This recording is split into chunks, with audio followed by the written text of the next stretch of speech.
Hai, Assalamualaikum warahmatullahi wabarakatuh. Kali ini kita akan membahas format asuhan keperawatan jiwa di rumah sakit. Perkenalkan, nama saya Nur Selina, saya adalah perawat ODGJ. Baik, sesuai dengan apa yang kita ketahui bersama bahwa asuhan keperawatan merupakan pendekatan integral dalam memberikan pelayanan keperawatan pada individu. Untuk itu diperlukan beberapa tahapan. Yang pertama adalah pengkajian. Pada saat melakukan pengkajian, tulis tempat klien dirawat di mana, kemudian tanggal dirawatnya kapan. Kemudian identitas klien, nama klien dituliskan secara inisial, kemudian tanggal lahirnya, nomor rekam medik, dan tanggal dilakukan pengkajian. Namun perlu diingat bahwa sebelum melakukan pengkajian kepada pasien, perawat yang harus terlebih dahulu memperkenalkan diri. Sampaikan nama perawat, kemudian apa tujuan dilakukan pengkajian. Yang kedua adalah alasan masuk. Jadi tanyakan kepada klien atau keluarga apa yang menyebabkan datang ke rumah sakit. Apa yang sudah dilakukan keluarga untuk mengatasi masalah tersebut, kemudian bagaimana hasilnya. Selanjutnya adalah keluhan utama pada saat pengkajian. Jadi bedakan keluhan utama pada saat masuk rumah sakit dengan keluhan utama pada saat pengkajian ya. Pada saat pengkajian yang kita tanyakan itu bagaimana kondisinya saat ini, saat Anda mengkaji.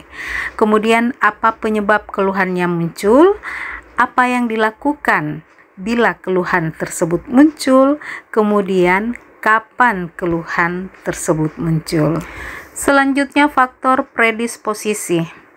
Nah, tanyakan apakah pernah pasien mengalami gangguan jiwa di masa lalu, kemudian pengobatannya itu bagaimana, dan apakah ada riwayat trauma. Tanyakan pada klien apakah klien pernah melakukan atau mengalami atau menyaksikan penganiayaan fisik, seksual, penolakan dari lingkungan, kekerasan dalam keluarga, atau tindakan kriminal. Nah, di sini perlu diketahui juga apakah klien sebagai pelaku atau sebagai korban ataupun sebagai saksi. Jadi harus jelas ya. Pengisiannya itu cukup diberikan tanda centang pada kolom yang sudah disediakan, kemudian diberikan penjelasan ya, penjelasan yang terkait dengan kejadian-kejadian yang pernah dialami oleh pasien, tapi secara singkat dan jelas ya. Selanjutnya tanyakan kepada klien dan keluarga apakah ada anggota keluarga lainnya yang mengalami gangguan jiwa. Nah, bagaimana hubungan klien dengan anggota keluarga tersebut? Tanyakan apa gejala yang dialami atau riwayat pengobatan ataupun perawatan yang pernah dilakukan terhadap keluarga tersebut.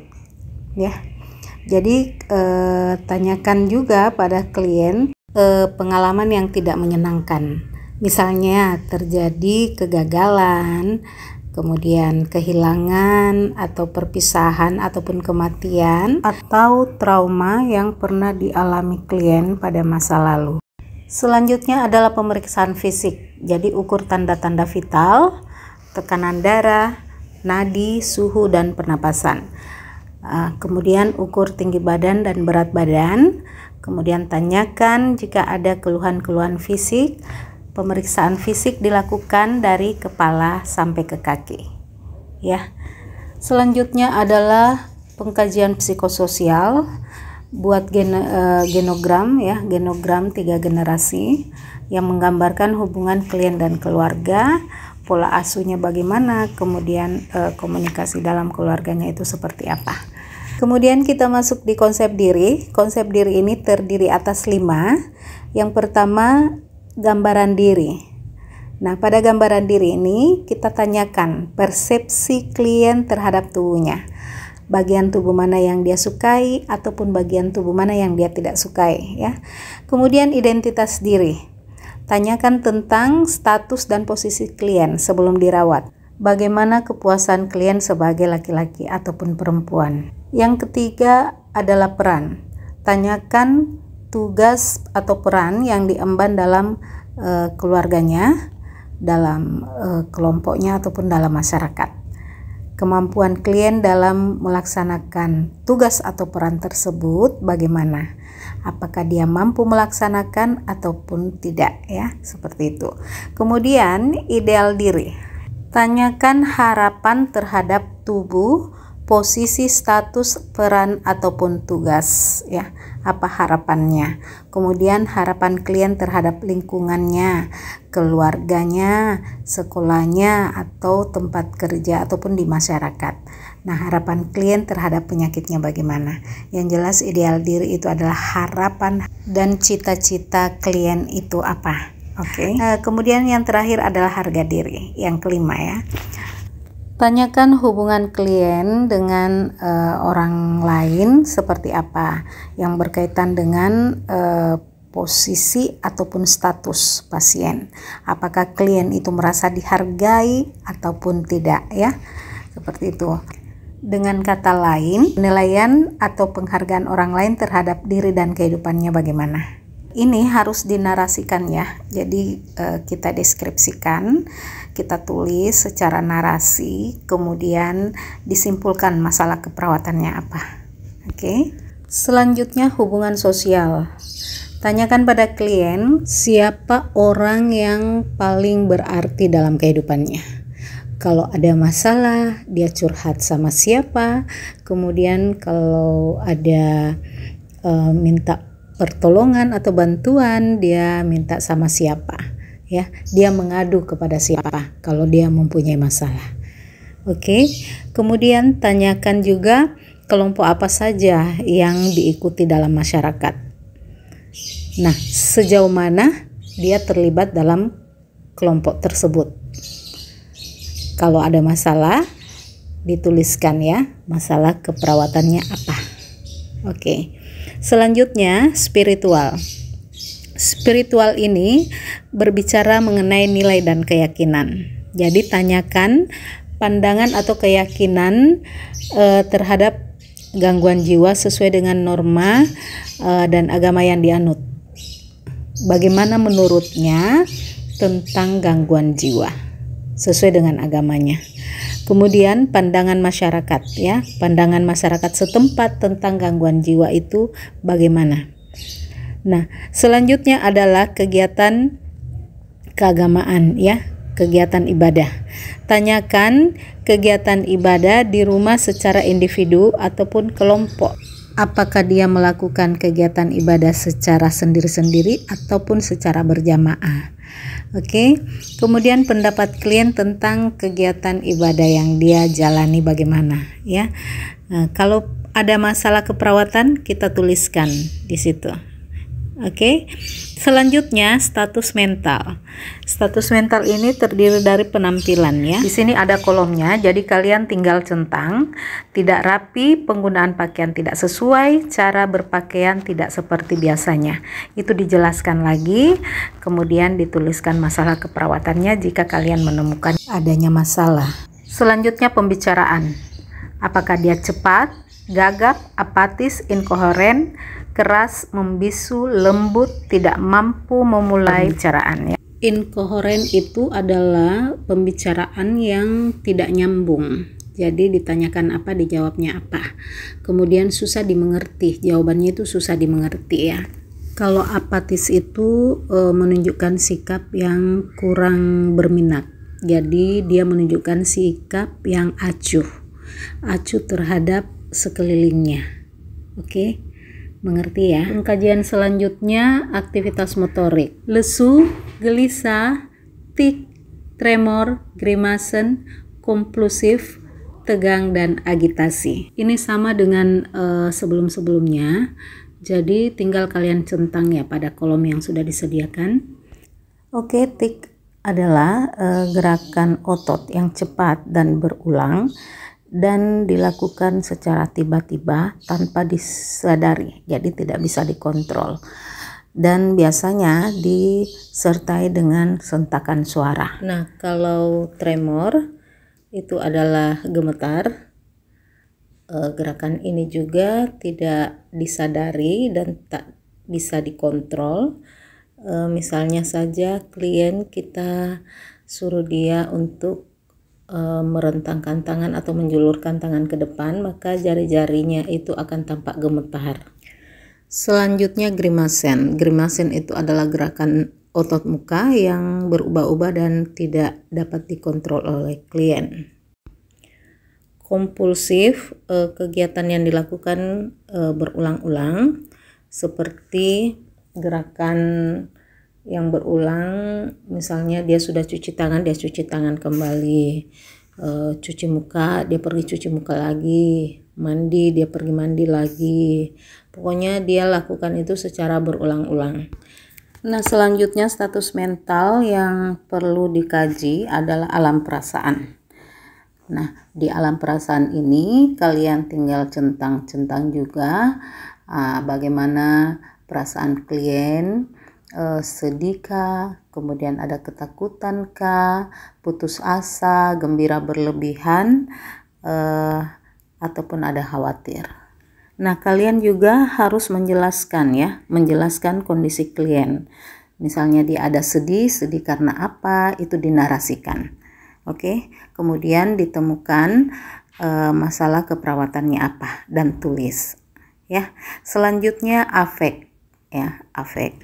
Nah, di sini kalian juga tinggal centang apakah dia itu afek datar, afek tumpul, labil ataupun tidak sesuai. Afek datar adalah afek di mana tidak ada perubahan sama sekali terhadap ekspresi muka. Jadi walaupun diberikan stimulus yang kuat, dia akan tetap tidak berubah ekspresinya ya.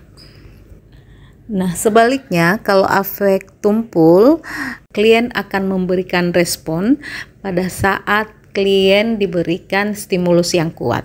Jadi dia berespon bila ada stimulus yang kuat. Itu ya. Nah, kalau labil itu adalah emosi yang cepat berubah-ubah. Kalau afek tidak sesuai, itu adalah afek yang bertentangan dengan stimulus yang ada. Selanjutnya, interaksi dalam wawancara. Jadi kita mengobservasi, mengamati klien selama dilakukan wawancara ya. Kalau kontak mata yang kurang, itu klien tidak mau menatap mata ya lawan bicaranya. Kemudian defensif. Defensif itu dia selalu mempertahankan pendapatnya. Nah, kalau curiga ya selalu menunjukkan sikap atau perasaan tidak percaya pada orang lain. Nah, ini semua kita centang-centang saja pada kolom yang sudah disediakan, tetapi harus menjelaskan juga hal-hal yang tidak tercantum pada kolom dan dituliskan apa masalah keperawatan yang ditemukan. Selanjutnya adalah persepsi ya. Jadi kalian mengkaji apakah ada gangguan terhadap persepsi, apakah ada halusinasi ya. Halusinasi itu ada beberapa bagian, kalian pelajari itu, kemudian jelaskan halusinasinya apa, isi halusinasinya, kapan terjadi, berapa lama halusinasinya itu muncul. Jadi semua harus dituliskan secara jelas ya. Nah, kalau misalnya ada masalah keperawatan yang ditemukan, maka dituliskan apa masalahnya. Nah, semua data-data ini harus dinarasikan ya, dideskripsikan sejelas-jelasnya. Kemudian kita beralih pada pengkajian proses pikir. Proses pikir ini juga ada beberapa item yang harus kita observasi. Apakah ada sikumtansial, kemudian tangensial, kehilangan asosiasi, flight of idea, perseverasi, Nah, ini semua harus kita jelaskan ya.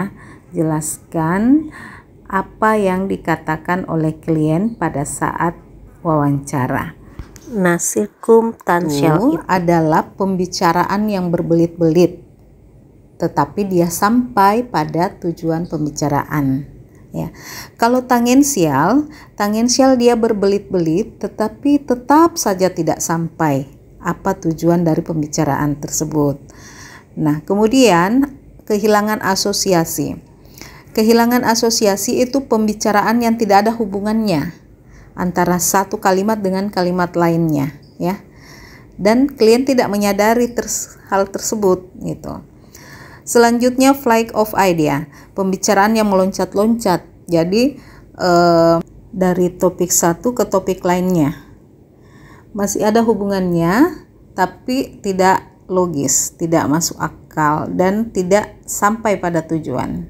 Itu flight of idea. Kemudian perseverasi itu pembicaraan yang sering diulang-ulang. Jadi sebentar dia ngomong ini, menit kemudian dia ulang lagi, seperti itu ya. Oke, pengkajian selanjutnya isi pikir. Nah, data ini didapatkan pada saat kita wawancara ya.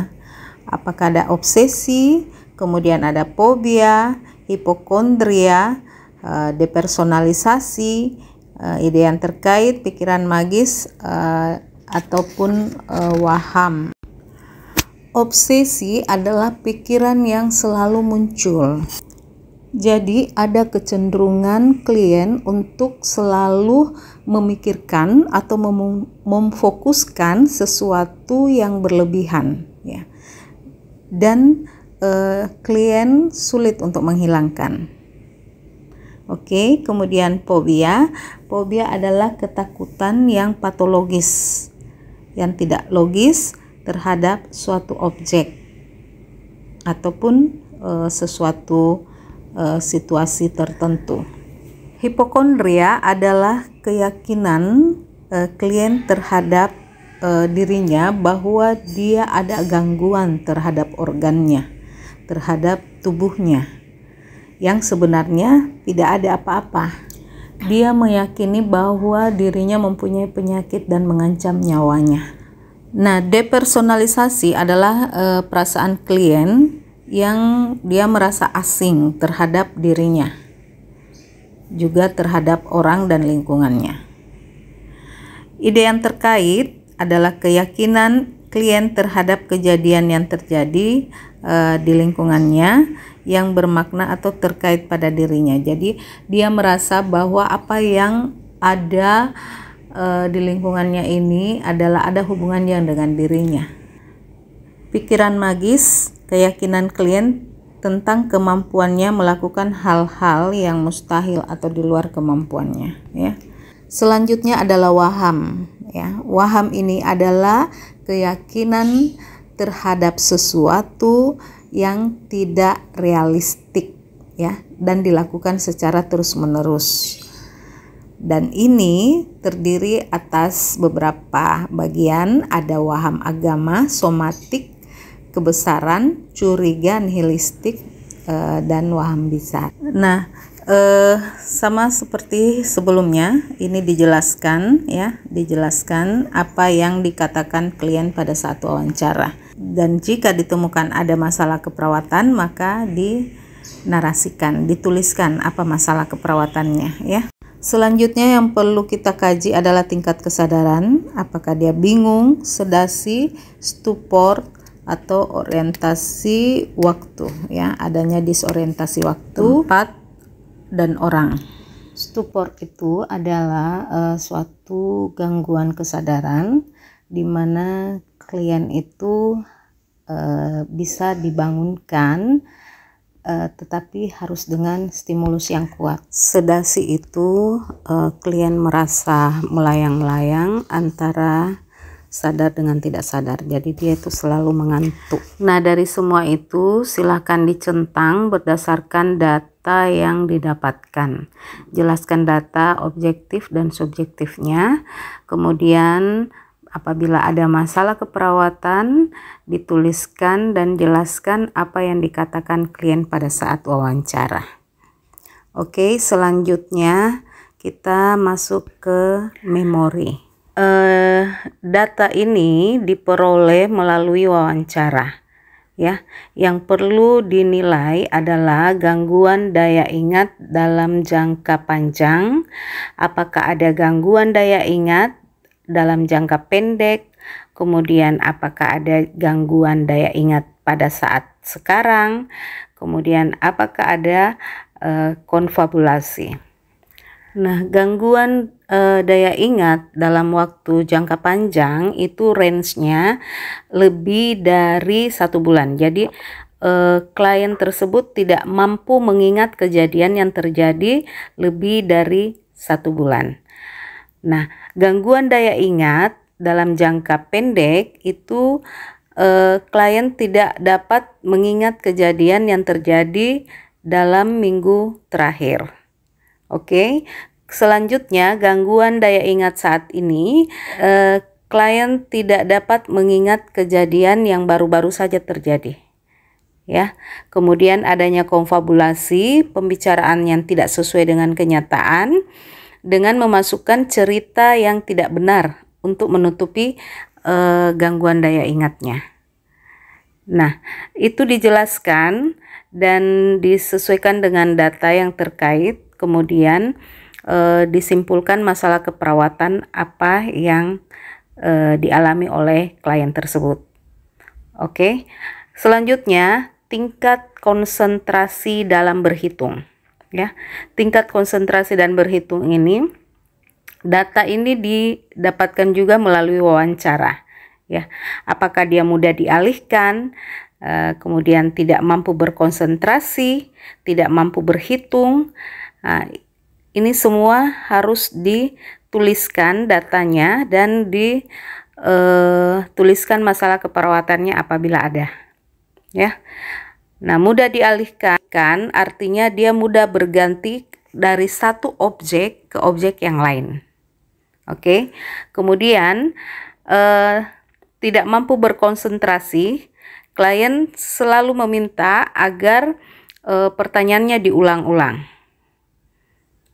Dan klien tersebut tidak mampu menjelaskan kembali pembicaraan yang berlangsung. Oke, kemudian tidak mampu berhitung, klien tidak dapat melakukan penambahan atau pengurangan pada benda-benda nyata, ya, seperti itu. Oke, selanjutnya kita masuk ke kemampuan penilaian. Kemampuan penilaian, apakah ada gangguan kemampuan penilaian ringan, kemudian gangguan penilaian bermakna. Yang dimaksud dengan kemampuan penilaian ringan itu klien dapat mengambil keputusan sederhana dengan bantuan orang lain, misalnya memberikan kesempatan pada klien untuk memilih apakah dia mau mandi dulu atau mau makan dulu. Nah, di situ klien akan mengambil suatu penilaian, jadi keputusan. Dia bisa memutuskan, ya, memutuskan apa yang harus dilakukan terlebih dahulu. Kemudian gangguan kemampuan penilaian bermakna itu klien tidak mampu mengambil keputusan walaupun dibantu dengan orang lain. Contohnya diberikan kesempatan pada klien untuk memilih mandi atau makan dulu, tetapi klien tidak mampu memutuskan apa yang mesti dia lakukan. Nah, ini harus dijelaskan data-datanya, ya. Kemudian apabila ada masalah keperawatannya dituliskan. Oke. Pengkajian selanjutnya yaitu daya telik diri. Data ini diperoleh melalui wawancara. Yang pertama, mengingkari penyakit yang diderita. Jadi klien itu tidak menyadari bahwa dia sakit. Dia mengatakan bahwa dia tidak membutuhkan pertolongan. Dia merasa tidak perlu membutuhkan pertolongan. Nah, kemudian menyalahkan hal-hal di luar dirinya. Dia menyalahkan orang lain ataupun lingkungannya yang menyebabkan kondisi saat ini. Jadi, apa yang terjadi pada dirinya itu karena orang lain ataupun lingkungannya. Nah, pada poin ini harus dijelaskan data-datanya, kemudian masalah keperawatannya apa. Nah, selanjutnya kebutuhan pasien pulang. Nah, pada poin ini data yang kalian dapatkan itu melalui hasil observasi dan wawancara. Jadi mulai dari makanannya sampai keuangannya ya. Nah, pada format pengisiannya ini kalian tinggal mencentang apakah dia membutuhkan bantuan minimal atau bantuan total. Nah, masing-masing item ini dijelaskan, berikan penjelasan pada poin-poin tersebut. Nah, begitupun halnya dengan perawatan diri, ya. Bagaimana klien melakukan kegiatan sehari-hari, ya. Apakah dia membutuhkan bantuan minimal atau bantuan total? Itu tetap dijelaskan ya. Nutrisinya, apakah puas dengan pola makannya, apakah ada gangguan dengan nafsu makannya.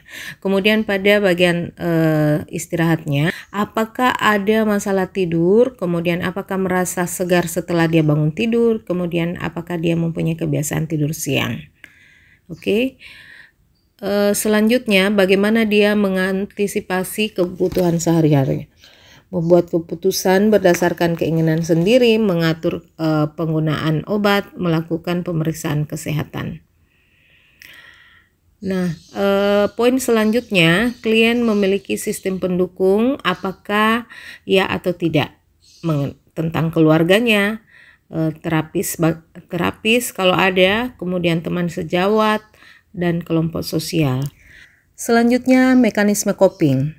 Ya, data ini kalian dapatkan melalui hasil wawancara klien ataupun keluarganya kalau ada. Nah, kalian tinggal checklist ya, ada kolomnya itu kalian checklist apakah dia masuk adaptif atau maladaptif. Oke, selanjutnya masalah psikologis dan lingkungan. Sama ya, jadi kalian dapatkan data ini melalui wawancara juga, kemudian kalian checklist, dan apabila didapatkan dari poin beberapa poin di atas itu mempunyai masalah, nah itu dijelaskan, terus dituliskan masalah keperawatannya apa. Oke, selanjutnya faktor pengetahuan ya, pengetahuan kurang tentang penyakit jiwa, penyakit fisik, faktor predisposisi, dan sistem pendukung. Jelaskan hal-hal yang ditampilkan. Nah, aspek medik. Jadi dituliskan diagnosa medisnya apa, kemudian obat-obat saat ini apa, baik itu obat psikofarmaka atau obat terapi lain. Nah, oke, sekira itu untuk tahapan pengkajian. Nah, selanjutnya apa yang harus kita lakukan?